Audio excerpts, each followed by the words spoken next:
আজকে আমি আপনাদের সাথে শেয়ার করব কাঁচা আমের চাটনি। তো এখানে আম পরিষ্কার করে নিয়েছি 1 কেজি আম, তারপর এখন ছিলে ছোট করে কেটে নিব।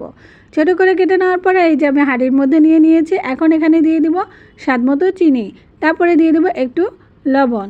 তারপরে এখানে আমি পানির পরিমাণটা খুব বেশি দেবো। 1 কেজি কাঁচা আমে আমি 2 লিটার পানি দিয়ে দিব। তারপরে খুব ভালোভাবে আমগুলো সিদ্ধ করে নিব। তো এখন আমি পানি দিয়ে দিলাম। এই কাঁচা আমের চাটনিটা খেতে কিন্তু অনেক বেশি মজা হয়ে থাকে। তারপরে এখন আমি এই যে ভালো করে দেখেন সিদ্ধ করে নিয়েছি। আম সিদ্ধ করা হয়ে গিয়েছে। এই যে চামচ দিয়ে আমি দেখিয়ে দিচ্ছি, দেখেন একদম গলে গিয়েছে। এখন আমি এই আমগুলোকে কি করব, ডাল ঘুটনি দিয়ে ঘুটে নিব, ঘুটে একদম ফিনিশিং করে নিব।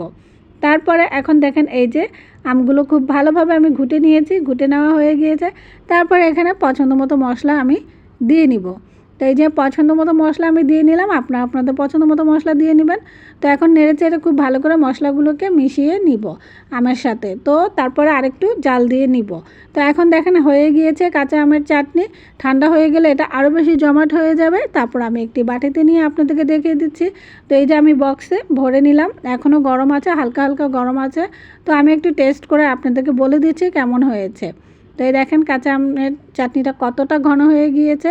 আর এই চাটনিটা আপনারা সাদা ভাত, পোলোয়া সব কিছুর সাথে দারুণভাবে যায়। আবার খালি তো একদম মনে হচ্ছে আমার এই বাটি অর্ধেক শেষ হয়ে যাবে বাসাতেই। তো আপনাদের সাথে শেয়ার করে দেখিয়ে দিলাম কাঁচা আমের চাটনি। একবার করে খেয়ে দেখবেন, অনেক বেশি বেশি মজা হয়ে থাকে।